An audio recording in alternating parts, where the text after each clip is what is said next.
What? Did we just become best friends? Yeah!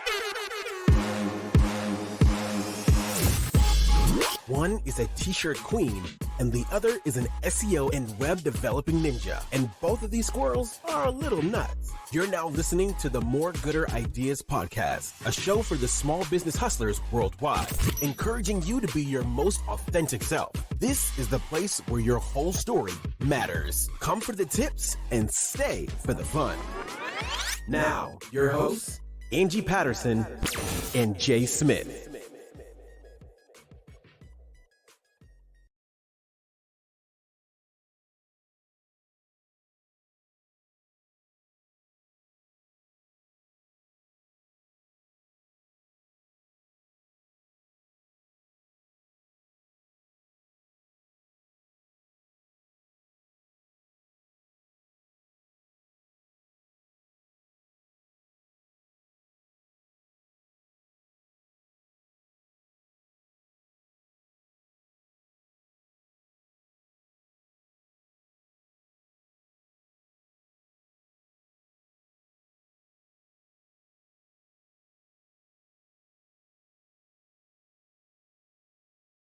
And hit that recording.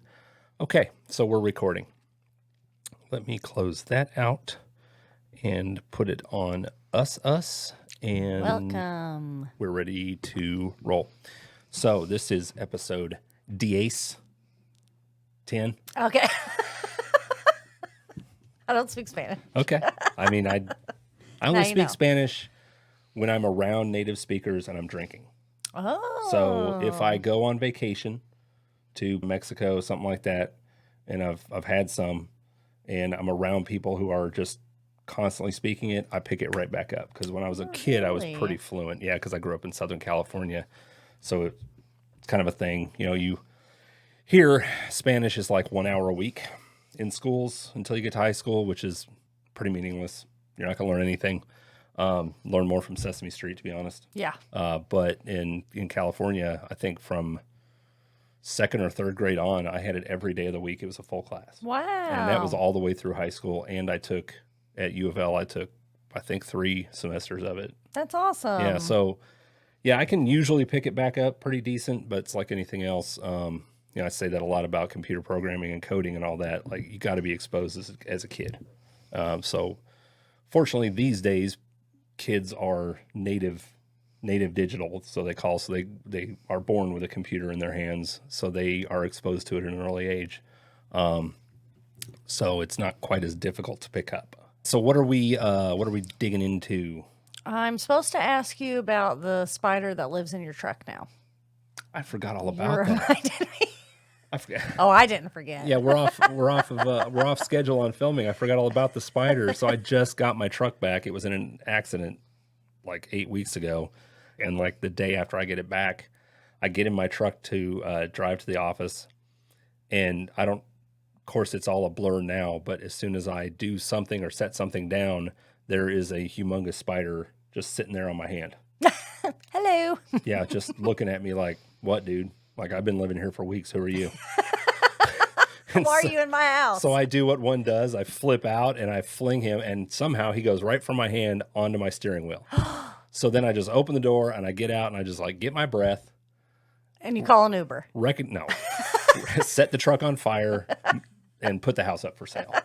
Once I looked at him, like really looked at him and calmed down a little bit, realized he's just a daddy long legs. He's not a brown recluse or anything crazy. I picked him up by his little leg and I set him in the lawn of the neighbor and got the in neighbor's my truck. lawn. Yeah, I'm not gonna put him in my lawn. Like, be free, man.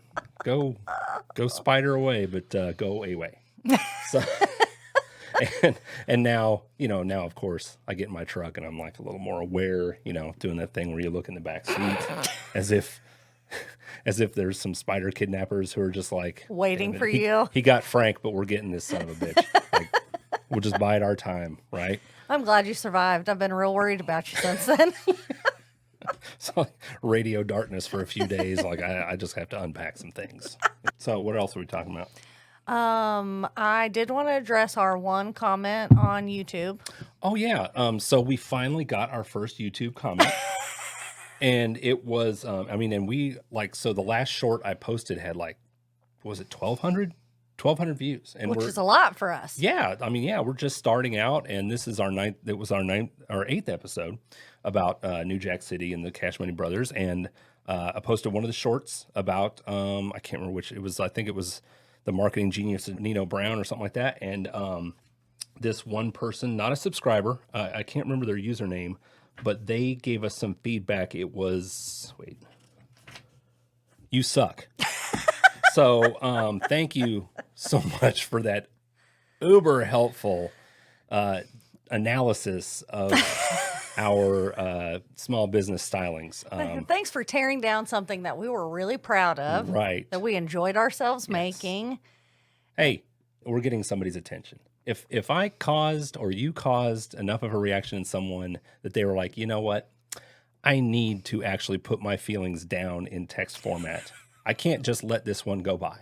This person sucks to the level that I must let them know that they have impacted my life with their suckness. Exactly. We made an impact. That's right. We're touching lives with suck. You're welcome. Yep. So, happy trails. If you have feelings Yeah. podcast. All right. So, what else we got going on? We are going to talk about branding, right? Okay. So I will do a little segue here, though, because we are going to continue with this fictional small businesses and kind of, tips and lessons. And there was one that's very well known. Actually, there's two that are very well known along the same lines. So they are worth mentioning, but they don't have enough material behind them to create a full episode on. Okay. However, I think the lesson behind them super impactful. And if you can nail this, sky's the limit. Okay. So we're talking about Stark Industries Oh my gosh. and Wayne Enterprises. Okay. So Bruce Wayne, Batman, Wayne Enterprises, Sad boy. Stark Industries, Iron Tony Man. Stark, Iron Man. Right. Superheroes, one in DC, one in Marvel. Huge movies, yada, yada, yada. However, they both run massive corporations. Run massive corporations. The lesson here is, in order to enjoy the success of a corporation like Wayne Corp or Stark Industries, all you need to do is be born to ultra-rich megalomaniacs who are heavily tied to organized crime and or shady government agencies.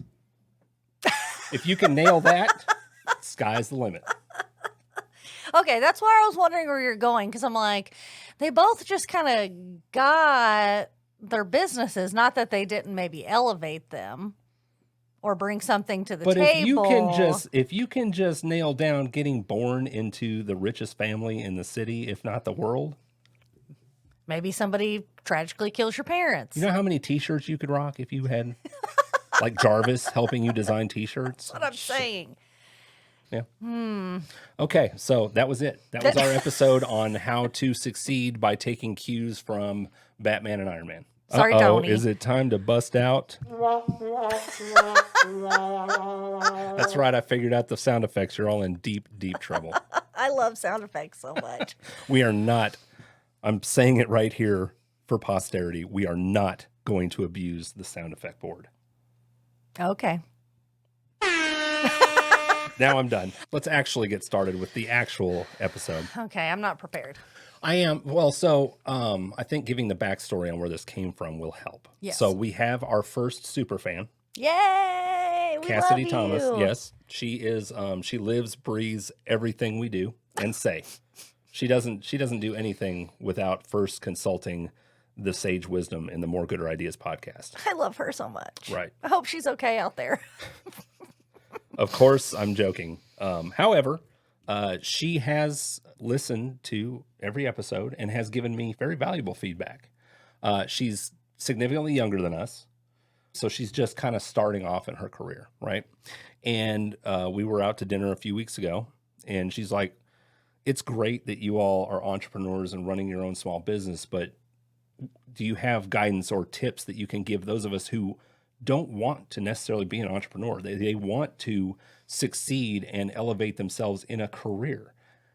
It makes perfect sense because you and I have both spent far more years inside of companies and corporations than we have as entrepreneurs. Yes.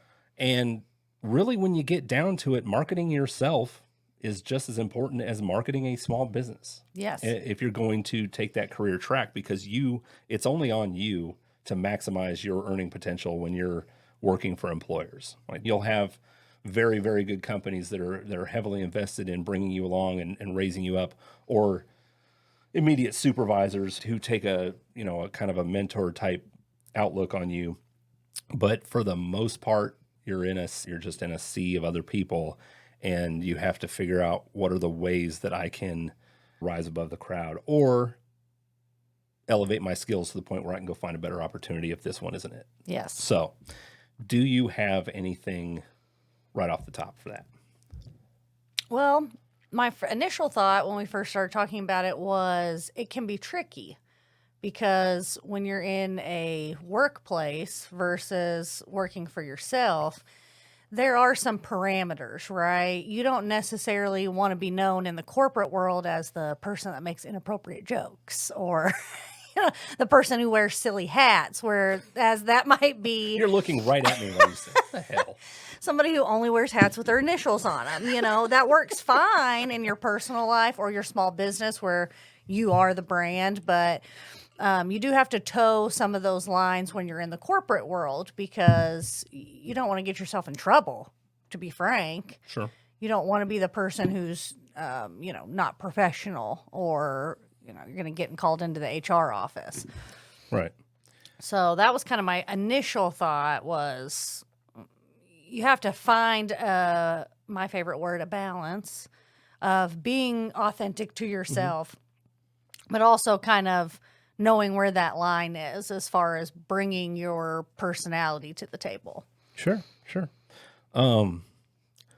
The way I approached this was just looking at my own career in transportation management, which spanned over 20 years. It was largely just hard work that got me everywhere I was, and also changing companies. So in trucking, and I was in trucking management for, I think, 6 or 7 different companies over the 20 plus years I was in the industry. It's just one of those industries that's got the whole, if you want to move up, you have to move type mentality. Particularly, 10, 20 years ago, it was more prevalent because it was easier to kind of force that on people. Especially the large publicly traded companies. It's like, if you want to become an operations manager, you have to be willing to move anywhere. So you would uproot family for minimal raise and basically paying your dues. Well, I was not in a situation where my young family, that was really feasible, not for insignificant raises. So what I did instead was I maximized my time at each company, and then I moved companies to stay here in Louisville and move up in position. What a good papa. It worked. It worked, and it also allowed me to constantly expand my network of people I worked with. So when I was applying for a more and more elevated management position, a massive benefit I brought to the table was the network of people that I had worked with in the past, not just customers, but also people who were very specialized in billing or in routing or in finance and trucking. So I knew people at every level. And oftentimes when I joined a new organization, they said, hey, we really need somebody to do this. I know somebody who's great at that. And that was a big differentiator for me. So along those lines, and I'm kind of diverting here, but I think a really big thing that a lot of people overlook when they join a new organization, of course, it's all, it's a totally different environment. You're just feeling your way through and all that. But not maximizing the relationships you make at every level. Anytime you join an organization where people have been there a very long time, generally everybody has their set ways of like, oh, that's Rose. She's been here 20 years. You can't change anything about her. Oh, that's Jim in accounting. He's a big UK fan, and if you just talk to him about that, that's how you get this out of him. And people just have everybody in these little just convenient buckets because it's easy, it's lazy. And often, just to maximize your own efficiency, they'll say, you don't need to worry about that department. You don't need to talk to those people. Just run it through here and you'll get it done. You don't need to do any of that stuff. And I have found so many opportunities just by engaging with people, like working for a trucking company that's centralized in Richmond, Virginia, that I used to work for, or Dothan, Alabama. And if I would regularly interact with somebody in a department at the home office or at a regional office, I'd call them and just get to know them and understand their role entirely, because it's easy for us to presume that person just doesn't care because they're always real short when I send them this request or that request. You have no idea what all they've got going on, or how many of the yous are out there that they're used to not sending in things the way they're supposed to be done. And oftentimes, if you just ask them, hey, am I sending this to you the correct way? They might have just presumed you're just being taught wrong, because that happens all the time. And they're like, everybody does this wrong and it's never going to get fixed and all that. But if you just reach out and say, hey, I've noticed I've had to change this a few times. Can you show me like exactly what you need out of it? A, you'll now know how to do it correctly and save yourself some time. B, you'll now have an ally in that department who knows that you actually care about doing things the right way. Yeah. Every relationship you make, whether it is for a professional purpose, like you said, or if it's just the person you sit next to on your lunch break or the person that parks next to you in the parking lot, every one of those relationships will ultimately make you better at your job. Oh, yeah. Whether you can see it immediately or not, any knowledge that you have, excuse me, that you can gain from somebody else who works there is going to help you do your job better. Oh, I totally agree. And I think, you hit something right there. And I can't remember who said this. I've even repeated it before, but there are no neutral interactions ever. You never interact with someone where you don't either add positive vibes to their life or negative. You don't just get coffee at Starbucks, drive off, and you have not impacted that person in any way. It's not possible. Yeah. It's like a law of physics or something, or thermodynamics. I don't know. Come at me, nerds. I don't care. And I don't know who said that. It's definitely not me, because it's way too smart for me. But it's true. Like, there are no neutral interactions. So just keep that in mind. And oftentimes, especially when you're doing, the internal customer thing and you're talking to somebody in another department in your company and it's a frustrating interaction, you don't know how many of those they've just had. Like, when you call them, to you, it's the only time they're being called. They get you all day long from other people. Mm-hmm. So have a little grace. And, I have also found, like, because I joined companies where people have been there a very long time. So the siloed knowledge, things like that are tough to break through. And the way you do that is through regular conversations. Some people you will never break through to. I have had that too. Like, some people are not going to change and they're not going to share because they're afraid that that's going to impact their role or their job or their importance in the organization. And to your point about grace and empathy, I mean, that's the number one way for you to stand out, in my opinion, in any organization, is showing empathy, showing compassion, asking questions, not just to get the answer, but so that they can have that kind of release of information or frustration or joy. I would say that was probably my biggest success when I was in a real job. You go with that real job shit. I don't even remember what it's like anymore to have a real job. I think that's why people were more likely to help me, and they were more likely to give me information or tips or heads up on what's going to happen, because they liked me and they didn't necessarily know anything about me personally. It didn't have to be, oh, well, we're best friends. It was just, they knew I cared, even if it was just a little bit more than the person at the other store, Yeah, that's cool. Pat myself on the back for that one. There you go. So I've got another good one. And one of my leaders in the Army told me this 30 some years ago. But it's one of those things that just stuck with me. And it was just like, seek out those things that nobody likes to do and make them like your favorite thing to do. And first of all, you'll realize real quick that those things aren't as bad as everybody thinks. And I'll give you the perfect example, because it's natural to me now. It's second nature because I've done it so long. You know, when I was super young, it was work the crappy shifts, work a double. Anything that needs to be doing, I'll do it. I wouldn't even hesitate for someone else to raise their hand. I'm doing it.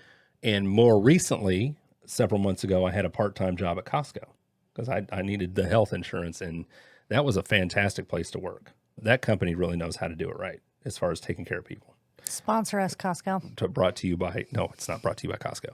This podcast is not sponsored, nor is it endorsed by Costco. It could be one day, though. Yeah, they could. Yeah. I was working AM stock, so I was just stocking all the shelves all morning. People have no idea how much cardboard gets cycled through one of those warehouses every single day. Do you have to take it to the compactor? Yes, there's a baler in the back. And I recognize, and I was only there a couple months, but I recognized very quickly that the baler only gets to a certain weight and you have to compact it down. But I noticed, as it starts getting to that limit where you have to make a bale, which is you have to bind it up and you have to stop what you're doing for a good 10, 15 minutes and do this, people would avoid taking their boxes back and then the managers would have to get on the radio and almost like point to people and say, go, I need you to make a bale. And so I learned really quickly, you got to do it. So I learned really quickly how to make it and all that. And finally I'm like, screw it. So I just I'm bale champion. Doesn't bother me a bit. I enjoy doing it. Everyone loves you. They do. But then over time, other people are like, they know that I'm going to help. If I walk around there and they're I'm going to jump in and help them get that done. They start helping you. Then people are doing it more and more and they're realizing, yeah, this really isn't all that bad. It's not that big a deal. So it's got kind of this boogeyman thing about it where some of the newer people have been taught to avoid it at all costs and don't really even know how to do it. Yeah, this is the worst. Right. But then you do it with, and your attitude is like, yeah, this is not that big a deal. And it needs to get done. If we don't do it now, it's going to be a much bigger problem down the road. Those kind of things really stand out. And that's how you elevate your brand within a company is seek out those things that everyone just avoids. And yeah, they might avoid them because it really does suck. But in many cases, it only sucks because that's kind of the attitude you take towards it when you got to do it. If you just jump in it and like, this is what I'm doing. It's got to be done. I'm going to do it with fervor and I'm going to be pumped about it. It doesn't suck all of a sudden. Right. And it's those kind of things have a really big snowball effect. So, now you're bale champion and you're out there at the compactor and you're doing your thing. Well, now you've got, your buddy who kind of feels bad for you, right? That you keep doing it. Well, now you guys are talking about stuff while you're baling the cardboard, So now you've built this relationship with this person. And that actually happened. I did develop closer bonds with some of the people because they always knew that I was around the corner, and if they needed help with the baler, I was right there. Yeah, and what are you going to talk about? Right. It may not seem important in that moment, but now you've built an ally there. And it wasn't just because you did the actual thing that sucked, right? No, it's because you were actually in the trenches together doing something. Yeah. Instead of just having blinders on, and this is my lane, and this is what I do. Right. And to take it to the next level, it is essential for you to do those things if you want to be a leader somewhere. Oh, yeah. If you want to move into a leadership position. Because, one, it shows that you have the ability to be a leader. But also, when you get to that leadership position, the people that have been in the trenches with you are going to have a lot more respect for you. Yep. And they're going to work harder for you. And they're going to make it easier for you to succeed as a leader as well. Sure. Yeah. And I saw that a lot in my in my last position. And so I don't know if we've talked about it. Are you okay telling where you worked? I did. I worked at Vans. The shoes. Yes. Okay. Also a great company to work for. So I feel like we were really lucky that we kind of got set up to go into entrepreneurship from awesome companies. They treated me great. I loved working there. And I was hired as an assistant store manager, and then I was promoted to store manager there. Oh, so that was my position when I left there. Okay. But yeah, it's a retail environment, so you're sort of in the trenches with them. And I tried really hard to never be above anything that the other employees had to do. And we did a lot of it together, and it was fun. And we built relationships. And if you've ever worked in a retail environment, if there's nobody in the store, you really form those bonds with the people you're working with. And you're working late nights, you're working holidays, and times when people would rather be with their families. So you have, I think, a really unique opportunity to build relationships there. But I would like to think that's part of the reason why people liked working for me, is because I was never going to ask them to do something I wouldn't do. Amen. I like it. And it was just such a bonding experience for us, even though the actual task wasn't that great. Sure. But I did hire people, but most of my managerial staff worked there when they were employees and I was an assistant manager. And so it felt good to know that they trusted me and they respected me enough to do what I wanted them to do. They wanted me to be the manager, you know. I kind of miss it. Yeah. Unless you have, a very specific setup that's designed to work like that. So what else you got? Now that I've made my big reveal of where I used to work, that's where I draw any information I have that's valuable today, if any of it comes out, is from that job, because it was very much about being your authentic self. And so I think we might have talked about this in our first episode. Mm-hmm. It was a hard thing to figure out where that line is. I'm very loud, I'm funny, I like to, make jokes and do stuff like that, but it's a very serious business. And so that was an ongoing lesson the whole time I worked there, of how do I be authentic, but how do I also bring to the table what they need for me to run this business? Sure. Which at the time I left, we were, $1 million store. It's a company who is on the upswing and was very much on the upswing when I worked there. Everybody needed vans. They wanted vans. It's a West Coast business mainly. Mm-hmm. Just in the last several years have they really dug their fingers into the East Coast, besides just like the big cities. There's only 3 van stores in the state of Kentucky, which is where we're from. So there's not like tons of sister stores, and I don't know where I was going with all this. But yeah, it was hard for me because I wanted to be authentic to myself, but I didn't want to step on any toes. I wanted to be seen as capable and professional. I didn't want people to think that because I'm silly and all over the place that I couldn't run a really successful, streamlined business. Right. That's one of the big challenges. And that's kind of where at some point you recognize that you're pretty entrepreneurial, because you're like, I can do it all. You're throttling yourself a little bit, like your personality and your expression, just because you're part of a much larger machine. Yeah. And in order to fully express what you want to do, you have to end up doing your own thing, unless you want to just stick with that, which is fine. Yeah. But at some point, you decided like you needed to. Well, to the points that you made earlier in the episode, I did have several really great mentors, but one specifically, he was my regional manager for just one business year. And he made such an impact on my business knowledge, but also that I was great just how I was. There was nothing wrong with my personality. There was, not that anybody before that said there was anything wrong with it, but that he loved how I was, and he could see all the ways that would be beneficial to my business. That's cool. So that really helped me. That really helped us, like I said, reach $1 million point, which was huge because that meant we got more staff. So that was my whole goal while I worked there, was to get as many people working there as possible.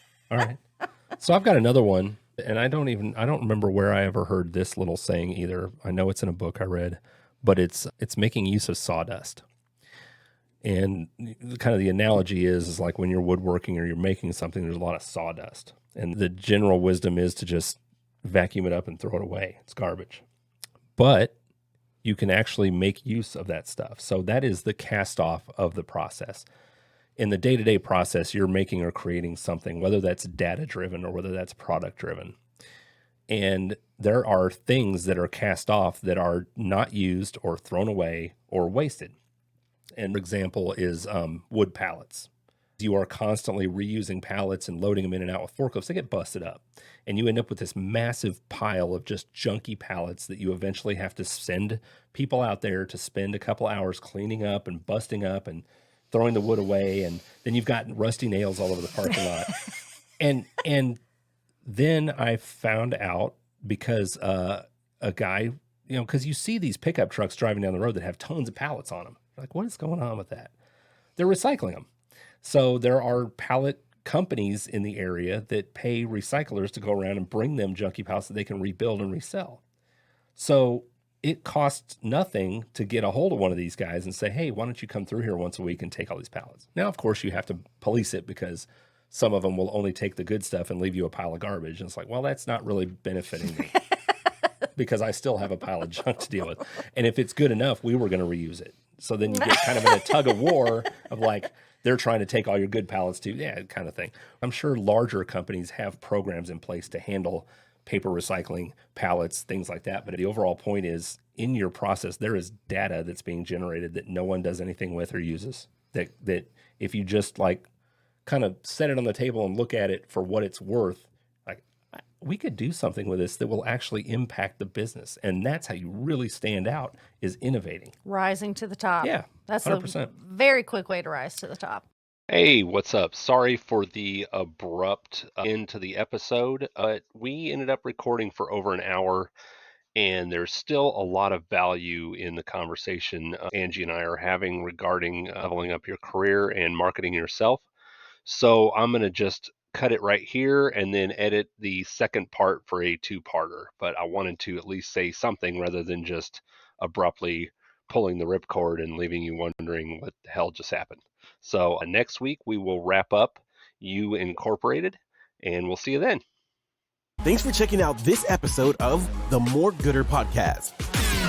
Make sure to follow us on Instagram and Twitter at More Gooder Ideas, and search us up on Facebook, the More Gooder Ideas Podcast. And don't forget to like and subscribe on your favorite podcast platform so you never miss an episode.